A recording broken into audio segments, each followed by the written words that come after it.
To begin to simplify this, we want to realize that we have a quantity of x plus 7 that is being squared. And remember, if we have a quantity squared, it's telling us that we need to multiply that quantity by itself 2 times.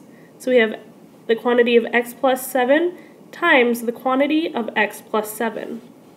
Now we can notice that we can begin to use our rule of multiplying 2 binomials together, and let's use the rule of FOIL. So we have f, or our first terms, so the first term in each binomial. So we have an x times x, which is going to give us x squared. Then we're moving on to our outer terms, so the outer two most terms in the expression. So x times 7, which will give us 7x. Now we're on our inner terms, so the inner two most terms of the whole expression. And again, we have another 7x. And finally, we're on the last two terms.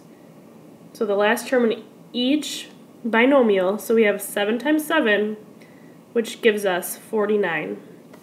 Now, we need to make sure that we've simplified completely, and so we want to check to see if there are any like terms. So we start with our x squared, and notice that there are no other x squared terms, so we have our x squared. And then we move on to our 7x, and notice that there's another x term, so we want to combine those like terms by adding the coefficients. So we have 7 plus 7 gives us 14x. And finally, we have our constant of 49. So our final answer should be x squared plus 14x plus 49.